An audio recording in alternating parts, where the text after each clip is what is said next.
इंटक समेत तमाम केंद्रीय श्रमिक संगठनों और सेक्टोरल फेडरेशनों के संयुक्त आह्वान पर गुरुवार 12 फरवरी को देश भर में राष्ट्रव्यापी आम हड़ताल का आयोजन किया जाएगा।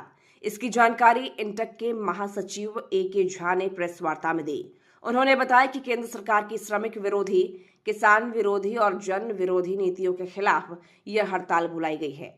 ए.के. झा ने कहा कि 4 लेबर कोड लागू कर श्रमिकों के अधिकारों को कमजोर किया जा रहा है। इससे स्थायी रोजगार, न्यूनतम मजदूरी, सामाजिक सुरक्षा और संगठित होकर आवाज उठाने के अधिकार पर गंभीर खतरा पैदा हो गया है। उन्होंने आरोप लगाया कि सरकार बड़े कॉरपोरेट घरानों के हित में श्रम कानूनों को कमजोर कर रही है। श्रमिक संगठनों ने बयान जारी कर कहा है कि कोयला, इस्पात सहित कई सार्वजनिक क्षेत्रों का तेजी से निजीकरण किया जा रहा है। कोयला उद्योग में कमर्शियल माइनिंग, आउटसोर्सिंग और ठेका प्रथा से मजदूरों का भविष्य असुरक्षित हो गया है। विस्थापन, मुआवजा और पुनर्वास के मुद्दों पर भी सरकार की नीतियों को असंवेदनशील बताया गया। हड़ताल की प्रमुख मांगों में 4 श्रम संहिताओं को रद्द करना, सुनिश्चित रोजगार और न्यूनतम मजदूरी, सामाजिक सुरक्षा की गारंटी, एमएसपी की कानूनी पैच।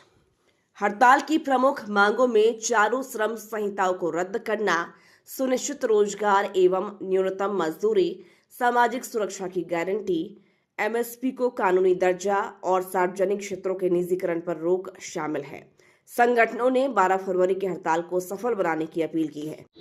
12 फरवरी को पूरे देश में ऑल इंडिया स्तर पर एक दिवसीय शांतिपूर्ण इंडस्ट्रियल स्ट्राइक करने की घोषणा हमारे देश के तमाम trade union, central trade union ने, तमाम स्वतंत्र फेडरेशन ने, तमाम किसान मजदूर संगठन ने ज्वाइंटली करने का फैसला लिया है और उसी फैसले को इम्प्लीमेंट करने के लिए आपके माध्यम से जनता के पास इस समाचार को भेजने के लिए आज का ये प्रेस कॉन्फ्रेंस हो रहा है।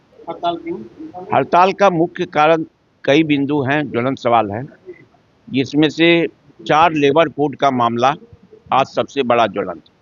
इस 4 लेबर कोड को लाने 2019 में ही क्या कहते हैं, इस बीजेपी गवर्नमेंट ने, मोदी सरकार ने लाने का काम किया, पार्लियामेंट से पास कराने का काम किया, लेकिन ये रुका हुआ था।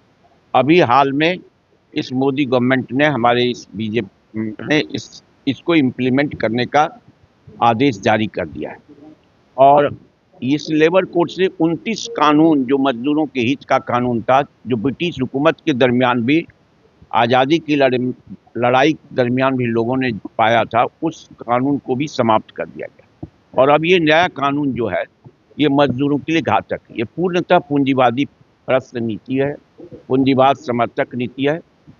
मजदूरों को बिल्कुल बंधुआ मजदूर बना दिया जाएगा। उसकी इम्प्लायमेंट हमने लोगों ने तो सरकार के लोगों को और हमारे सेंट्रल ट्रेड यूनियन के लोग कोई पागल तो है नहीं। इन तमाम यूनियन के वरिष्ठ लोगों ने प्राइम मिनिस्टर से, लेबर मिनिस्टर से, फाइनेंस मिनिस्टर से, कोल मिनिस्टर से, लॉ मिनिस्टर से सबों को जानकारी दी है और सबों को कहा संवाद कीजिए। हड़ताल इसके पहले भी हम लोग किए थे और इसके लेबर लॉस का विरोध लगातार करते थे, लेकिन सरकार संवाद में विश्वास बीजेपी गवर्नमेंट नहीं करती और न लेबर कोड को समाप्त किया जाए, इसको लागू, जो पहले कानून था उसको जारी रखा जाए।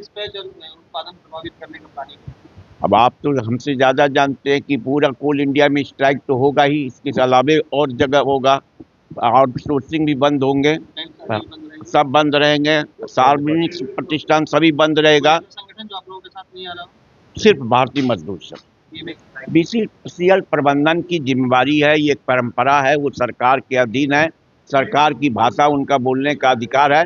हम तो हड़ताल चाहते नहीं थे और हमारी यूनियन हड़ताल, हमारे सेंट्रल ट्रेड यूनियन, कोई यूनियन हड़ताल नहीं चाहती है और कोई मजदूर हड़ताल नहीं चाहता है।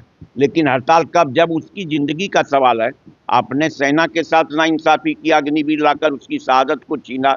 आपने आज मजदूरों से अधिकार छीनने का काम कर रहे हैं कि मजदूर का सब अधिकार, महिला कर्मकार का मैटरनिटी बेनिफिट जाएगा, पीएफ जाएगा, पेंशन जाएगा, ग्रेच्युटी जाएगा, उसका एम्प्लॉयमेंट जाएगा। आपने मेडिकली अनफिट कामगार के बच्चे की नौकरी छीनी, फीमेल वीआरएस का एम्प्लॉयमेंट रोका।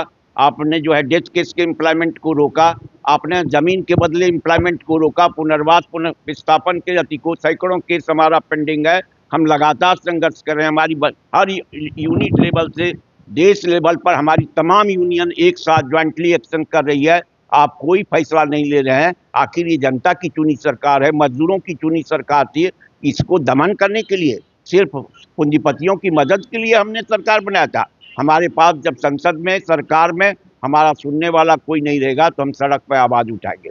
हड़ताल मजबूरी है, हड़ताल को हमारे ऊपर लादा गया है और हमने हड़ताल को स्वीकार किया।